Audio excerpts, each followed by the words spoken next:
ಇವತ್ತು ನಾವು ಅನುಭವಿಸ್ತಿರೋ ಈ ಕಷ್ಟ ಯಾರಿಗೂ ಬೇಡಪ್ಪ ಅನ್ನೋ ಮಟ್ಟಕ್ಕೆ ಬಂದು ನಿಂತಿದೆ. ನೋಡಿ, ಎಲ್ಲೋ ಸಾವಿರಾರು ಕಿಲೋಮೀಟರ್ ದೂರದ ಪಶ್ಚಿಮ ಏಷ್ಯಾದ ದೇಶಗಳಾದ ಇರಾನ್ ಮತ್ತು ಇಸ್ರೇಲ್ ನಡುವೆ ಯುದ್ಧದ ಕಿಡಿ ಹೊತ್ಕೊಂಡಿದೆ. ಅಲ್ಲಿ ಕ್ಷಿಪಣಿಗಳು ಹಾರ್ತಿವೆ, ಬಾಂಬ್ಗಳು ಸಿಡಿಯುತ್ತಿವೆ ಅಂತ ನಾವು ಟಿವಿಯಲ್ಲಿ ನೋಡಿ ಸುಮ್ಮನಾಗಿದ್ದೆವು. ಆದರೆ ಆ ಬೆಂಕಿಯ ಬಿಸಿ ಸದ್ದಿಲ್ಲದೆ ಸಮುದ್ರ ದಾಟಿ ಬಂದು ಇವತ್ತು ನಮ್ಮೂರಿನ ಪ್ರತಿಯೊಂದು ಅಡುಗೆ ಮನೆಯ ಬಾಗಿಲನ್ನು ತಟ್ತಿದೆ. ಹೌದು, ಭಾರತಕ್ಕೆ ಬೇಕಾದ 60%ಕ್ಕಿಂತ ಹೆಚ್ಚಿನ LPG ಸಮುದ್ರ ಮಾರ್ಗವಾಗಿ ಹಡಗುಗಳ ಮೂಲಕವೇ ಬರಬೇಕು. ಆದರೆ ಈಗ ಯುದ್ಧದ ಕಾರಣದಿಂದ ಹಡಗುಗಳ ಸಂಚಾರಕ್ಕೆ ದೊಡ್ಡ ಕಂಟಕ ಎದುರಾಗಿದೆ. ಹಡಗುಗಳು ಬರಲು ಹಿಂಜರಿಯುತ್ತಿವೆ, ಬಂದರೂ ವಿಳಂಬವಾಗ್ತಿವೆ. ಪರಿಣಾಮವಾಗಿ ದೇಶದಲ್ಲಿ LPG ದಾಸ್ತಾನು ಕೇವಲ 10ರಿಂದ 12 ದಿನಗಳಿಗೆ ಮಾತ್ರ ಸಾಕಾಗುವಷ್ಟು ಉಳಿದಿದೆ. ಅರಬ್ ದೇಶಗಳಲ್ಲಿ ನಡೆಯುತ್ತಿರೋ ಈ ರಕ್ತಪಾತ ಇವತ್ತು ನಮ್ಮ ಮನೆಯ ಸಿಲಿಂಡರ್ ಖಾಲಿಯಾದರೆ ಮತ್ತೆ ಸಿಗುತ್ತೋ ಇಲ್ಲವೋ ಎನ್ನುವ ಆತಂಕದ ಸ್ಥಿತಿಯನ್ನು ತಂದಿಟ್ಟಿದೆ. ಇದು ಬರೀ ಗ್ಯಾಸ್ ಕೊರತೆಯಲ್ಲ, ಸಾಮಾನ್ಯ ಜನರ ನೆಮ್ಮದಿಯನ್ನೇ ಕಸಿದುಕೊಳ್ಳುತ್ತಿರುವ ಜಾಗತಿಕ ರಾಜಕೀಯದ ಹೊಡೆತ. ಈ ಗ್ಯಾಸ್ ಕೊರತೆಯ ಮೊದಲ ಮತ್ತು ಅತಿ ದೊಡ್ಡ ಪೆಟ್ಟು ಬಿದ್ದಿರೋದು ನಮ್ಮ ಹೋಟೆಲ್ ಉದ್ಯಮಕ್ಕೆ. ಹಗಲು ರಾತ್ರಿ ಎನ್ನದೇ ಜನರಿಗೆ ಬಿಸಿ ಬಿಸಿ ಊಟ ಬಡಿಸುತ್ತಿದ್ದ ಹೋಟೆಲ್ಗಳು ಈಗ ತಣ್ಣಗಾಗ್ತಿವೆ. ಬೆಂಗಳೂರು, ಮುಂಬೈ ಮತ್ತು ಕೋಲ್ಕತ್ತಾದಂತಹ ಮೆಟ್ರೋ ನಗರಗಳಲ್ಲಂತೂ ಪರಿಸ್ಥಿತಿ ತೀರಾ ಹದಗೆಟ್ಟಿದೆ. ಈಗಾಗಲೇ 20% ಸಣ್ಣಪುಟ್ಟ ಹೋಟೆಲ್ಗಳು ಗ್ಯಾಸ್ ಸಿಗದೆ ಅನಿವಾರ್ಯವಾಗಿ ಬೀಗ ಜಡಿಯುವ ಹಂತಕ್ಕೆ ಬಂದು ನಿಂತಿವೆ. ಕೇವಲ ಬೆಂಗಳೂರಿನಲ್ಲೇ ಸುಮಾರು 50ಕ್ಕೂ ಹೆಚ್ಚು ಹೋಟೆಲ್ಗಳು ಮುಂದಿನ ಕೆಲವು ದಿನಗಳಲ್ಲಿ ಪೂರ್ತಿಯಾಗಿ ವಹಿವಾಟು ನಿಲ್ಲಿಸುವ ಆತಂಕದಲ್ಲಿವೆ. ಇದು ಕೇವಲ ಹೋಟೆಲ್ ಮಾಲೀಕರ ಸಮಸ್ಯೆ ಅಲ್ಲ, ಇದರ ಹಿಂದೆ ಸಾವಿರಾರು ಕಾರ್ಮಿಕರ ಬದುಕಿದೆ.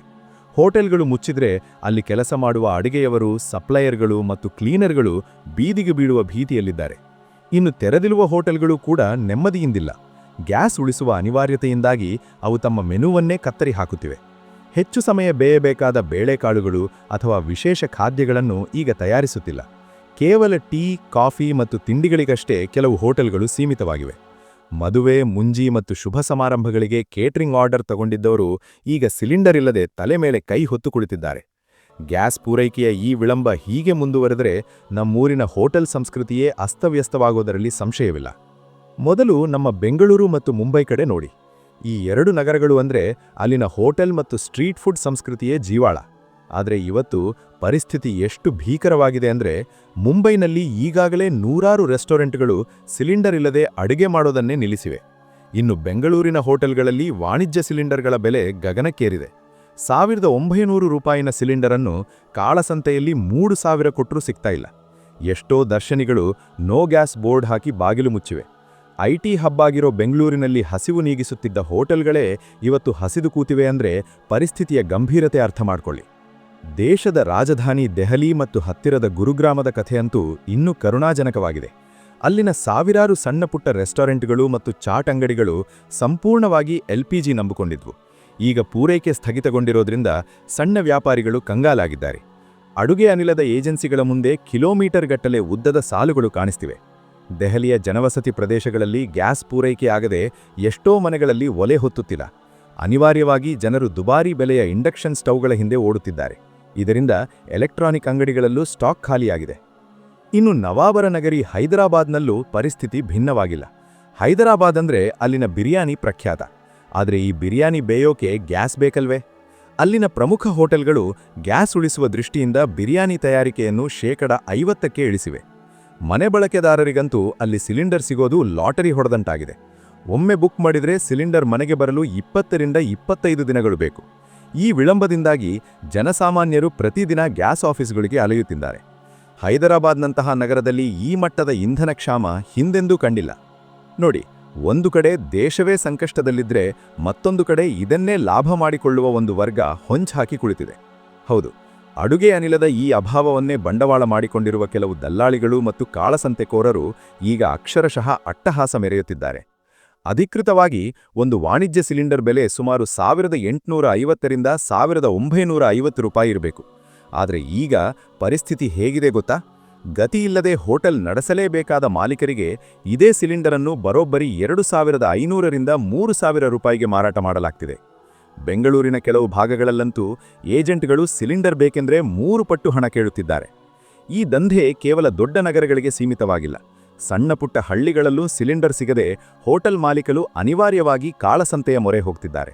ಆದರೆ ನೆನಪಿಡಿ, ಈ ಹೆಚ್ಚುವರಿ ಹಣದ ಹೊರೆ ಅಂತಿಮವಾಗಿ ಬೀಳ್ತಿರೋದು ನಿಮ್ಮ ಮತ್ತು ನನ್ನಂತಹ ಸಾಮಾನ್ಯ ಗ್ರಾಹಕರ ಮೇಲೆ.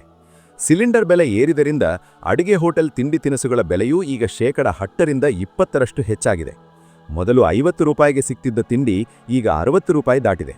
ಅಡುಗೆ ಎಣ್ಣೆ, ತರಕಾರಿ ಬೆಲೆ ಏರಿಕೆಯ ನಡುವೆ ಈಗ ಈ ಗ್ಯಾಸ್ ಬಿಸಿ ಕೂಡ ಸೇರಿಕೊಂಡು ಹೋಟೆಲ್ನಲ್ಲಿ ಒಂದು ಹೊತ್ತು ನೆಮ್ಮದಿಯಾಗಿ ಊಟ ಮಾಡೋದು ಕೂಡ ಮಧ್ಯಮ ವರ್ಗದವರಿಗೆ ಕನಸಿನ ಮಾತು ಎನ್ನುವಂತಾಗಿದೆ.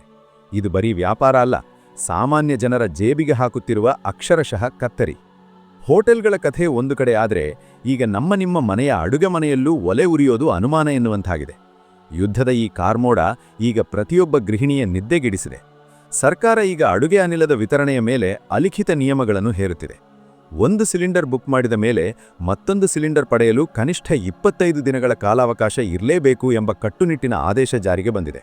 ಇದರಿಂದಾಗಿ ದೊಡ್ಡ ಕುಟುಂಬಗಳಿಗೆ ಅಥವಾ ಅತಿಥಿಗಳು ಬರುವ ಮನೆಗಳಿಗೆ ದೊಡ್ಡ ಸಂಕಷ್ಟ ಎದುರಾಗಿದೆ. ಅಷ್ಟೇ ಅಲ್ಲ, ಮನೆ ಬಳಕೆಯ 14.2 ಕೆಜಿ ಸಿಲಿಂಡರ್ಗಳನ್ನು ಅಕ್ರಮವಾಗಿ ವಾಣಿಜ್ಯ ಬಳಕೆಗೆ ಸಾಗಣೆ ಮಾಡಲಾಗ್ತಿದೆ ಎಂಬ ದೂರುಗಳು ಕೇಳಿಬರ್ತಿವೆ. ಇದರಿಂದಾಗಿ ಸಕಾಲಕ್ಕೆ ಸಿಲಿಂಡರ್ ಸಿಗದೆ ಸಾಮಾನ್ಯ ಜನರು ಪರದಾಡುವಂತಾಗಿದೆ. ಇನ್ನು ಈ ಸಂಕಷ್ಟದ ಬಿಸಿ ಅತಿ ಹೆಚ್ಚಾಗಿ ತಟ್ಟಿರೋದು ನಗರಗಳಲ್ಲಿ ಬಾಡಿಗೆ ರೂಮ್ಗಳಲ್ಲಿ ಅಥವಾ ಪಿಜಿಗಳಲ್ಲಿ ಇರುವ ಬ್ಯಾಚುಲರ್ಗಳು ಮತ್ತು ಕಾರ್ಮಿಕರಿಗೆ. ಈಗಾಗಲೇ ಮನೆ ಮಾಲೀಕರು ಅಡುಗೆ ಅನಿಲದ ಕೊರತೆಯನ್ನೇ ನೆಪ ಮಾಡಿಕೊಂಡು ಮಾಸಿಕ ಬಾಡಿಗೆಯನ್ನು 500ರಿಂದ 1000 ರೂಪಾಯಿವರೆಗೆ ಹೆಚ್ಚಿಸುತ್ತಿದ್ದಾರೆ. ಹೊರಗಡೆ ಹೋಟೆಲ್ನಲ್ಲಿ ಊಟ ಮಾಡೋಣ ಅಂದರೆ ಅಲ್ಲಿ ಬೆಲೆ ಏರಿಕೆ, ಮನೆಯಲ್ಲಿ ಮಾಡೋಣ ಅಂದರೆ ಗ್ಯಾಸ್ ಇಲ್ಲ. ಈ ಇಕ್ಕಟ್ಟಿನಿಂದಾಗಿ ಸಾಮಾನ್ಯ ಕೆಲಸಗಾರರ ತಿಂಗಳ ಬಜೆಟ್ ಈಗ ಬರೋಬ್ಬರಿ 1500ರಿಂದ 2500 ರೂಪಾಯಿವರೆಗೆ ಹೆಚ್ಚುವರಿಯಾಗಿ ಹೊರೆಯಾಗುತ್ತಿದೆ. ತಿಂಗಳ ಸಂಬಳ ಸಾಲದೆ ಗ್ಯಾಸ್ ಬಿಲ್ ಕಟ್ಟಲು ಸಾಲ ಮಾಡಬೇಕಾದ ಅನಿವಾರ್ಯತೆ ಈಗ ಎದುರಾಗಿದೆ. ಪ್ರತಿ ಮನೆಯಲ್ಲೂ ಈಗ ಗ್ಯಾಸ್ ಒಲೆ ಹಚ್ಚುವ ಮುನ್ನ 10 ಬಾರಿ ಯೋಚಿಸಬೇಕಾದ ಪರಿಸ್ಥಿತಿ ಬಂದೊದಗಿದೆ. ನೋಡಿ, ಈಗ ಈ ಪರಿಸ್ಥಿತಿಯನ್ನು ಸೂಕ್ಷ್ಮವಾಗಿ ಗಮನಿಸಿದರೆ ಇದು ಇಂದೋ ನಾಳೆಯೋ ಮುಗಿಯುವ ಕಥೆಯಂತೆ ಕಾಣುತ್ತಿಲ್ಲ. ಇವತ್ತಿನ ಲೆಕ್ಕಾಚಾರದ ಪ್ರಕಾರ ಭಾರತದ ಬಳಿ ಇರೋ LPG ದಾಸ್ತಾನು ಇನ್ನು ಕೇವಲ 10ರಿಂದ 12 ದಿನಗಳಿಗೆ ಮಾತ್ರ ಸಾಕಾಗುವಷ್ಟು ಉಳಿದಿದೆ. ಒಂದು ವೇಳೆ ಇರಾನ್-ಇಸ್ರೇಲ್ ಯುದ್ಧ ಹೀಗೆ ಮುಂದುವರೆದರೆ, ಹಡಗುಗಳ ಸಂಚಾರ ಸಂಪೂರ್ಣ ಸ್ಥಗಿತಗೊಂಡರೆ ಮುಂದಿನ ದಿನಗಳಲ್ಲಿ ಗ್ಯಾಸ್ ಸಿಲಿಂಡರ್ ಅನ್ನೋದು ಬಂಗಾರಕ್ಕಿಂತ ಬೆಲೆ ಬಾಳುವ ವಸ್ತುವಾದರೂ ಅಚ್ಚರಿಯಿಲ್ಲ. ಸರ್ಕಾರ ಈಗಾಗಲೇ ಅಕ್ರಮ ಮಾರಾಟಕ್ಕೆ ಕಡಿವಾಣ ಹಾಕಲು ಜಿಲ್ಲಾಧಿಕಾರಿಗಳಿಗೆ ಕಟ್ಟುನಿಟ್ಟಿನ ಸೂಚನೆ ನೀಡಿದೆ. ಆದರೆ ಪೂರೈಕೆಯೇ ಇಲ್ಲದಿದ್ದಾಗ ನಿಯಮಗಳು ಎಷ್ಟು ಮಟ್ಟಿಗೆ ಕೆಲಸ ಮಾಡುತ್ತವೆ ಅನ್ನೋದು ದೊಡ್ಡ ಪ್ರಶ್ನೆ. ಈಗ ನಾವು ಮಾಡಬೇಕಾಗಿರೋದು ಇಷ್ಟೇ: ಅನಿವಾರ್ಯವಾಗಿ ಪರ್ಯಾಯ ಮಾರ್ಗಗಳತ್ತ ಮುಖ ಮಾಡಲೇಬೇಕಿದೆ. ಹೋಟೆಲ್ ಮಾಲೀಕರು ಈಗಾಗಲೇ ಗ್ಯಾಸ್ ಒಲೆಗಳನ್ನು ಬಿಟ್ಟು ಎಲೆಕ್ಟ್ರಿಕ್ ಇಂಡಕ್ಷನ್ ಸ್ಟವ್ಗಳತ್ತ ಮತ್ತು ಪೈಪ್ಡ್ ನ್ಯಾಚುರಲ್ ಗ್ಯಾಸ್ ಕಡೆ ಚಿತ್ತ ಹರಿಸುತ್ತಿದ್ದಾರೆ. ಮನೆಗಳಲ್ಲೂ ಈಗ ಸೌದೆ ಒಲೆ ಅಥವಾ ಕಲ್ಲಿದ್ದಲು ಒಲೆಗಳನ್ನು ಮತ್ತೆ ಬಳಸುವ ಕಾಲ ಬಂದರೂ ಬರಬಹುದು. ಪಶ್ಚಿಮ ಏಷ್ಯಾದಲ್ಲಿ ಶಾಂತಿ ನೆಲೆಸುವವರೆಗೂ ಈ ಸಂಕಷ್ಟದ ಬಿಸಿ ತಣ್ಣಗಾಗುವ ಲಕ್ಷಣಗಳಿಲ್ಲ. ಹಾಗಾಗಿ ಸಿಗುವ ಅಲ್ಪ ಸ್ವಲ್ಪ ಗ್ಯಾಸನ್ನು ಆದಷ್ಟು ಮಿತವಾಗಿ ಬಳಸಿ ಅನಗತ್ಯ ಖರ್ಚುಗಳಿಗೆ ಕಡಿವಾಣ ಹಾಕಿ. ಯಾಕೆಂದ್ರೆ ಯುದ್ಧ ಎಲ್ಲೋ ನಡೀತಾ ಇದ್ರೂ ಅದರ ನೋವು ಮಾತ್ರ ಅನುಭವಿಸ್ತಿರೋದು ನಮ್ಮಂತಹ ಸಾಮಾನ್ಯ ಜನರು. ನಾವೆಲ್ಲರೂ ಈ ಕಠಿಣ ದಿನಗಳನ್ನು ಎದುರಿಸಲು ಈಗಲೇ ಮಾನಸಿಕವಾಗಿ ಸಿದ್ಧರಾಗಬೇಕಿದೆ. ನೋಡಿದ್ರಲ್ಲ, ಯುದ್ಧ ಎಲ್ಲೋ ನಡೀತಾ ಇದ್ರೂ ಅದರ ಬಿಸಿ ಮಾತ್ರ ನಮ್ಮ ಅಡುಗೆ ಮನೆಗೆ ತಟ್ಟಿದೆ. ಮುಂದಿನ ದಿನಗಳಲ್ಲಿ ಈ ಗ್ಯಾಸ್ ಬರ ಇನ್ನು ಯಾವ ರೂಪ ಪಡೆದುಕೊಳ್ಳುತ್ತೆ ಅನ್ನೋದನ್ನು ನಾವು ಕಾದು ನೋಡಬೇಕಿದೆ. ಇದೇ ರೀತಿಯ ಲೇಟೆಸ್ಟ್ ಅಪ್ಡೇಟ್ಸ್, ಗ್ರೌಂಡ್ ರಿಪೋರ್ಟ್ ಮತ್ತು ಜನಸಾಮಾನ್ಯರಿಗೆ ಬೇಕಾಗುವ ಇಂತಹ 10 ಗಂಭೀರ ವಿಷಯಗಳ ಬಗ್ಗೆ ನೀವು ತಿಳ್ಕೋಬೇಕಾ? ಹಾಗಾದರೆ ತಡ ಮಾಡಬೇಡಿ, ಈಗಲೇ ಜಿಯೋಸ್ಕೋಪ್ ಕನ್ನಡ ಯೂಟ್ಯೂಬ್ ಚಾನೆಲ್ ಅನ್ನು ಸಬ್ಸ್ಕ್ರೈಬ್ ಮಾಡ್ಕೊಳ್ಳಿ. ಪಕ್ಕದಲ್ಲೇ ಇರೋ ಆ ಬೆಲ್ ಐಕಾನ್ ಒತ್ತೋದನ್ನು ಮರಿಬೇಡಿ, ಯಾಕೆಂದರೆ ನಾವು ಹಾಕೋ ಪ್ರತಿಯೊಂದು ವಿಡಿಯೋ ನೇರವಾಗಿ ನಿಮ್ಮ ಮೊಬೈಲ್ಗೆ ಬರುತ್ತೆ. ನಿಮ್ಮ ಏರಿಯಾದಲ್ಲಿ ಸಿಲಿಂಡರ್ ಬೆಲೆ ಎಷ್ಟಿದೆ, ನಿಮಗೂ ಗ್ಯಾಸ್ ಸಿಗೋದು ತಡವಾಗ್ತಿದೆಯಾ ಅನ್ನೋದನ್ನು ಕೆಳಗಡೆ ಇರೋ ಕಮೆಂಟ್ ಬಾಕ್ಸ್ನಲ್ಲಿ ನಮಗೆ ತಿಳಿಸಿ. ಈ ವಿಡಿಯೋನ ನಿಮ್ಮ ಫ್ರೆಂಡ್ಸ್ ಮತ್ತು ಫ್ಯಾಮಿಲಿಗೆ ಶೇರ್ ಮಾಡಿ ಅವರಿಗೂ ಎಚ್ಚರಿಸೋ ಕೆಲಸ ಮಾಡಿ.